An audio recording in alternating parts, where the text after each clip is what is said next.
ser humano tem uma característica muito própria, que é a sua incompletude ao nascer. Ele precisa do outro. Ele nasce com uma imaturidade motora muito grande e, para sobreviver, precisa do outro.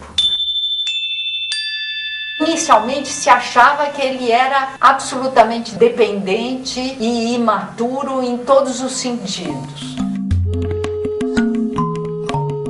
Nas últimas décadas se desenvolveram muitos estudos e se mostrou que esse bebê humano tem uma série de competências auditivas, visuais, olfativas. Ele tem um repertório muito grande desenvolvido na espécie que favorece a interação com o outro.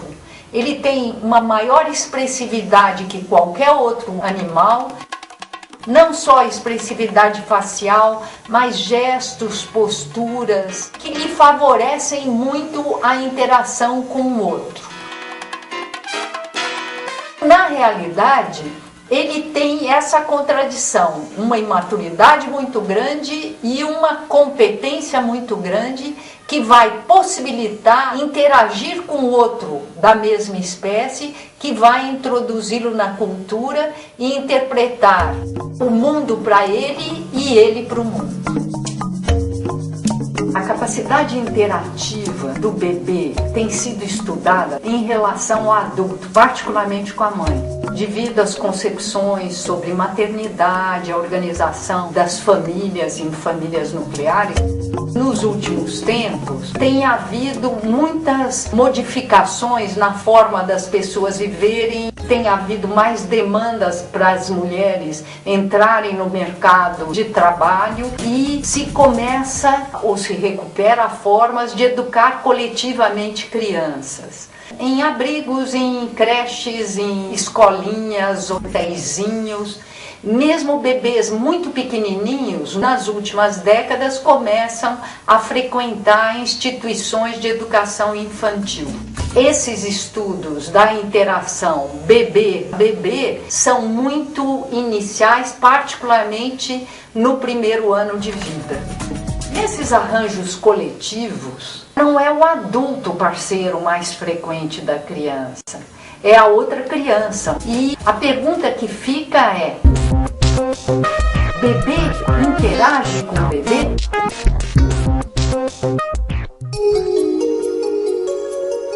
Usualmente é difícil de se ver e de se afirmar que ocorrem as interações entre bebês, principalmente porque os estudos acabam investigando a interação de crianças e de crianças pequenas mais no ambiente doméstico, em que tem poucas crianças, pares de idade, e normalmente nesses ambientes o parceiro privilegiado é o adulto. Vai ser com o ingresso dos bebês na creche cada vez mais cedo. Nesses espaços as crianças são em maior número e a razão adulto-criança é menor. E, portanto, existe uma maior possibilidade de se ver, de se apreender os processos interativos de crianças e mesmo de crianças bem pequenas.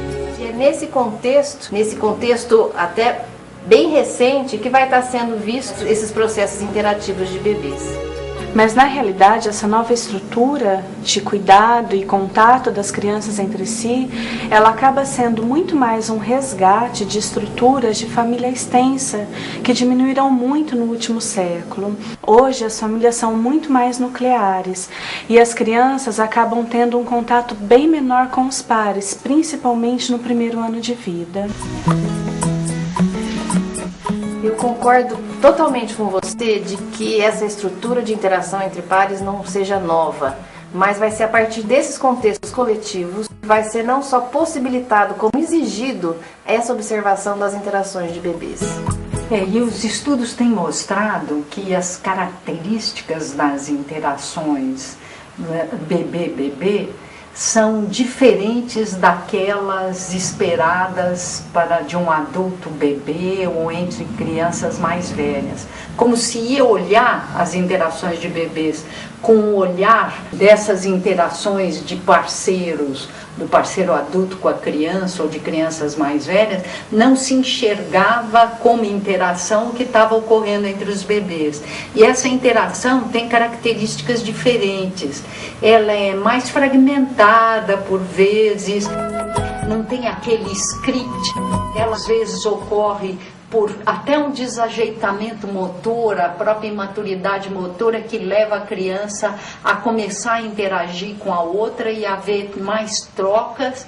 Então, embora sempre foi reconhecido que o bebê olha muito o outro bebê, se interessa muito pelo outro bebê, a ideia de que havia uma interação realmente só vem quando começa a se olhar em mais detalhe como que vai se dar essa interação. Devido à concepção do adulto e à própria incompletude motora da criança, muitas interações são evitadas ou até mesmo interrompidas. É óbvio que o adulto tem que estar atento para que as crianças não esbarrem entre elas, não se machuquem, né, para sua proteção mesmo.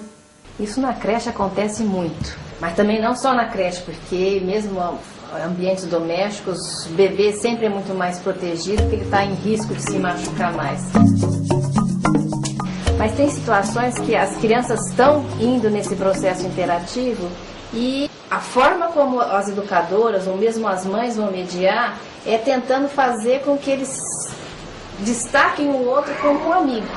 Então vai ter várias falas no sentido de dizer, olha o amiguinho, é quase uma dança, um jogo de mãos e corpos das mães no entorno das crianças, no sentido de amparar, de proteger, de direcionar, de segurar a mão quando acharem necessário e até mesmo de retirar a criança quando elas acham que alguma coisa da relação, da interação pode vir a chegar no risco de machucar, por exemplo. É uma pena, muitas vezes, essas interrupções, porque o que a gente observa quando a gente vai estudar os bebês em creche, é que existe aquela cena ali, existe um interesse dos bebês uns pelos outros, mesmo dos bem pequenos. E o que a gente viu é que, mais do que interesse, existe inclusive a empatia. Na psicologia, de uma forma clássica, eles vão atribuir empatia quando a criança já teria se desenvolvido e adquirido uma noção de individualidade. De diferenciação. De diferenciação com o outro. Não só reconhecendo o outro, reconhecendo a dor do outro, se colocando no lugar do outro e tentando resolver. Então, mais do que interesse, inclusive, a gente já observa a empatia na relação com o outro, mesmo entre crianças pequenas. A empatia a gente viu mais no final do primeiro ano de vida. Esses detalhes das interações, eles são percebidos através do uso de uma nova metodologia, que é a videogravação. Ela tem sido utilizada em estudos recentes, especialmente a partir da década de 80, que permite que a gente grave as cenas e depois as reveja muitas e muitas vezes, podendo pegar os detalhes das cenas que antes eram perdidos. E esses estudos têm demonstrado que as interações entre as crianças pequenas, especialmente no primeiro ano de vida, elas podem até ser fluidas por conta da incompletude motora das crianças, mas nem sempre elas são breves. Fala mestre, né, Adriana? Isso daí é do seu trabalho na dissertação de pesquisa no mestrado.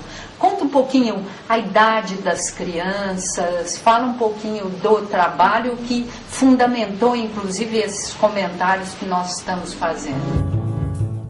Eu utilizei um banco de imagens que acompanhou o ingresso e a frequência de 21 bebês de 4 a 13 meses a uma creche. E através desse estudo eu pude identificar que não é só o fazer algo juntos que a gente pode estar identificando como interação. Muitas vezes uma criança tem o seu comportamento regulado pela outra, ainda que esse outro não saiba que está sendo regulado. E muitas vezes nós, os adultos, interferimos trazendo outros objetos para as crianças, objetos idênticos muitas vezes, porque nós entendemos que as crianças estão tendo interesse pelo objeto que está com o outro.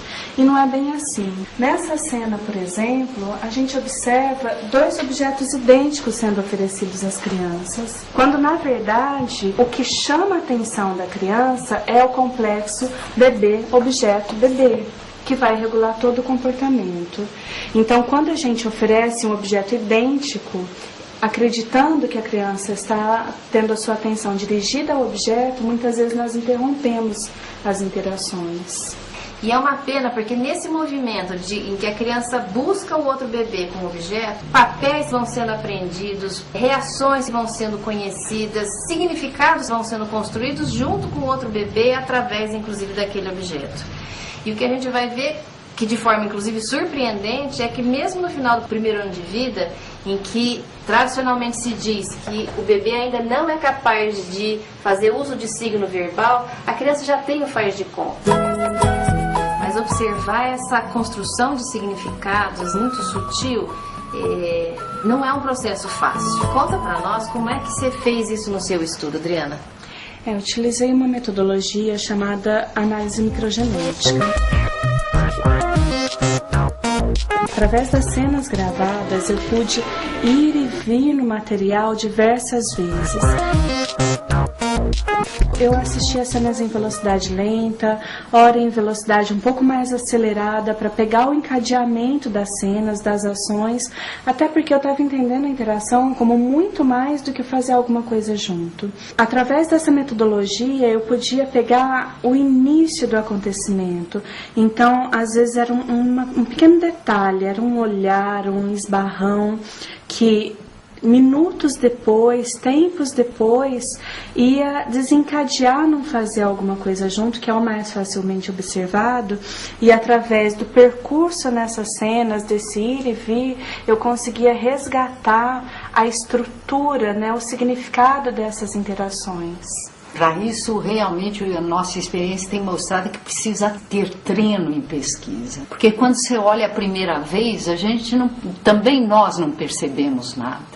E daí você vai devagarzinho, quadro por quadro, só daí é que você vai começando a constituir aquilo que você está enxergando, que não é aquela noção, como nós já discutimos, de como é a interação entre adultos ou entre crianças mais velhas, onde é muito mais fácil encadear e entender a participação de um e de outro. Mesmo a questão de olhar a díade, o que a gente tem compreendido é que não basta olhar os pares sem olhar o contexto sociocultural em volta. A forma como são mediadas, promovida ou interrompida as interações, como é que emerge a emoção, as relações, essa construção de significado. Então, para poder pegar a riqueza desse processo interativo, a gente tem compreendido que é preciso fazer um foco que amplia da criança e pegue ela com seus pares dentro do contexto sociocultural.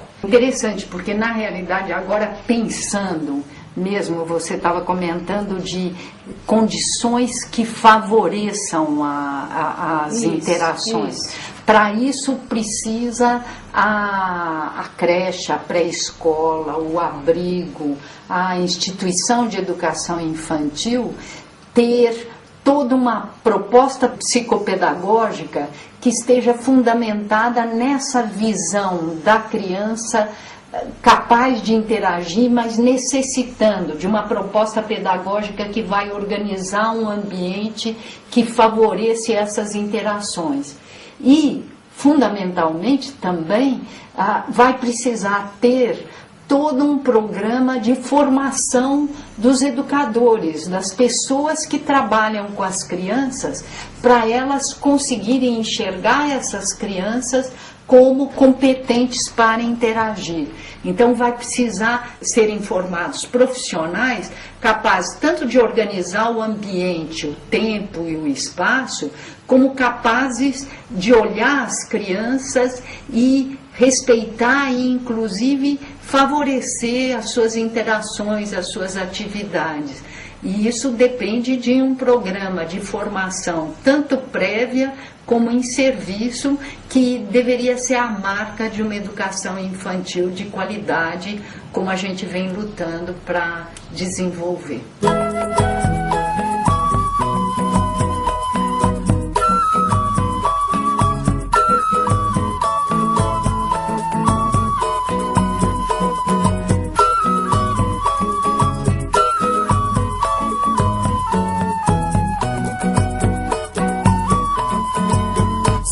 que dança na beira do manguezal, feito criança brincando no seu quintal. Siri que dança na beira do manguezal, feito criança brincando no seu quintal. Dança Siri, dança Siri, dança. Dança Siri, pra alegria das crianças. Dança Siri, dança Siri, dança. Dança Siri, pra alegria das crianças. Anoiteceu, maré subiu, cadê Siri? Siri sumiu, foi se esconder do mar sem fim, pra não morrer. Siri